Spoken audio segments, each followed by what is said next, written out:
Praise the Lord, everyone. Praise the Lord. Praise the Lord. Amen. This is day 2, and this is the end of this lesson for Samson. And the lesson is the death of Samson. The death of Samson. And our lesson is coming from Judges 16, verse 22 to 31. Amen. This is day 2. We're going to get ready and move into our lesson as we continue and end our lesson speaking on Samson.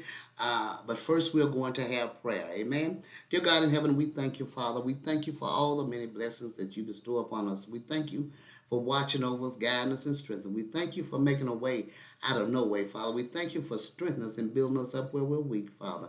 Lord, we ask you to go with us and stand by us. Guide our tongue, thoughts, and action, Father. Help us to be doers of your word and not hearers only. In the precious and mighty name of Jesus Christ, we pray.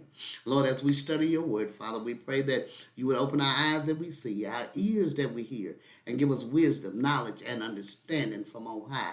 In Jesus Christ's precious and mighty name, we pray. Amen and amen. All right, as we stated, our lesson is the death of Samson, and it's coming from Judges 16, verses 22 to 31, and verses 22 to 24 says, Howbeit the hair of his head began to grow again after he was shaven.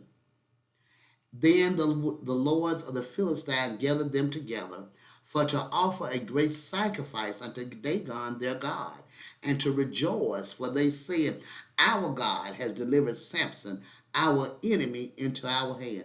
If it had not been for God allowing it, they wouldn't have had Samson and his sin.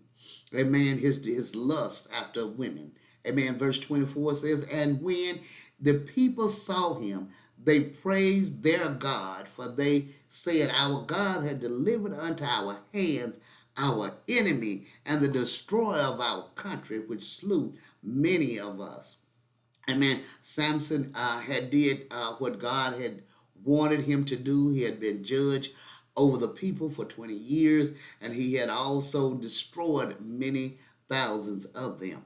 Amen. Commentary says Samson's afflictions were the means of bringing him to deep repentance by the loss of his bodily sight. The eyes of his understanding were opened, and by depriving him of bodily strength, the Lord was pleased to renew his spiritual strength. The Lord permits some few to wander wide and sink deep, yet he recovers them at last, and making his displeasure at sin and their severe temporal sufferings preserves them from sinking into the pit of destruction.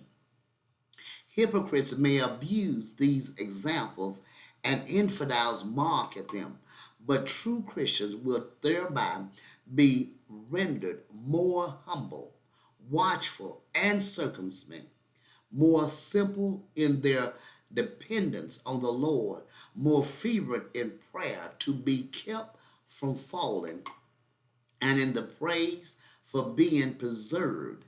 And if they fall, they will be kept from sinking into despair.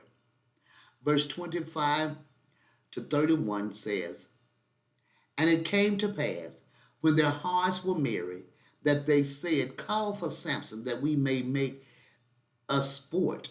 And they called for Samson out of the prison house, and he made them sport, and they set him between the pillows. As they made sport of him, it is said that they had him grinding the meal in front of them so they could see and laugh at him.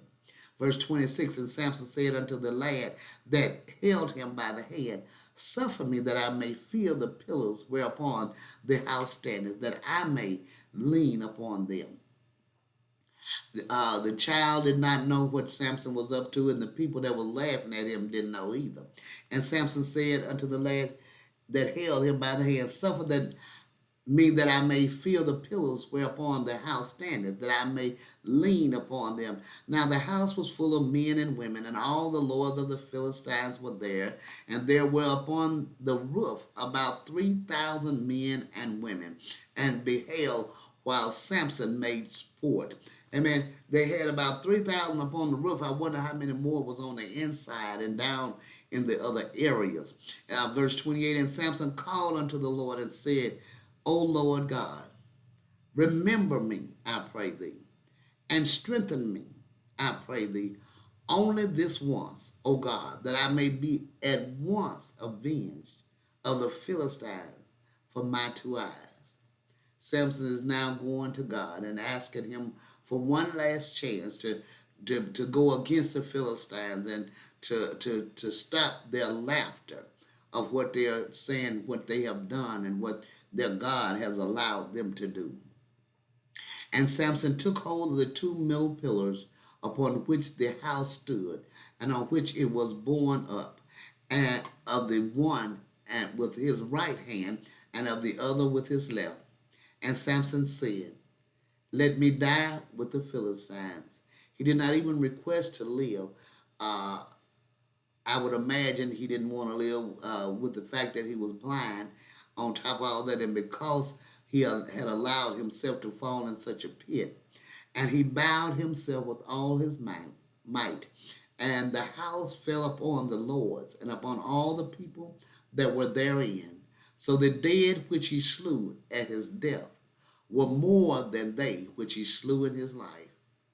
Verse 31 says, Then his brethren and all the house of his father came down and took him and brought him up and buried him between Zorah and Eshtaol in the burying place of Manoah his father.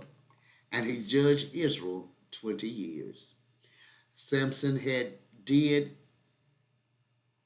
work for the Lord, but as we do, he fell into sin. He fell into distractions that end up causing him his sight and his life.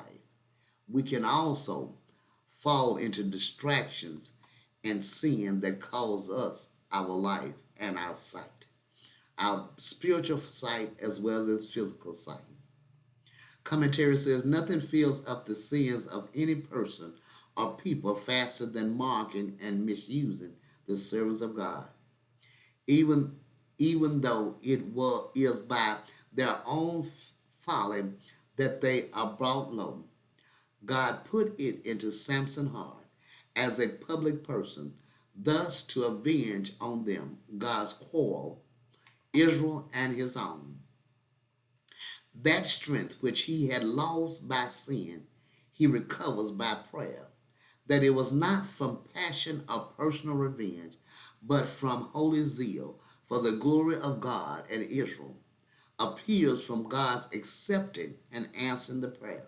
The house was pulled down not by the natural strength of Samson, but by the almighty power of God. In his case, it was right he should avenge the cause of God and Israel. Nor is he to be accused of self-murder. He sought not his own death, but Israel's deliverance and the destruction of their enemies. Thus Samson died in bonds and among the Philistines as an awful rebuke for his sin. But he died repentant. The effects of his death typified those of the death of Christ, who of his own will laid down his life among transgressors and thus overturned the foundation of Satan's kingdom and provided for the deliverance of his people. Great as was the sin of Samson, and justly as he deserved the judgment he brought upon himself, he found mercy of the Lord at last, and every repentant shall obtain mercy who flees for refuge to the Savior, whose blood cleanses from all sin. But here is nothing to encourage any to indulge sin from a hope they shall at last repent and be saved. Don't assume that you have the opportunity to do that which is right at the end just because he had the opportunity. Let us seek to walk in righteousness. Let us seek to walk in justice and do good. Amen. This is a wonderful and powerful lesson. I pray you meditate on this lesson and have a wonderful and blessed day. God bless you.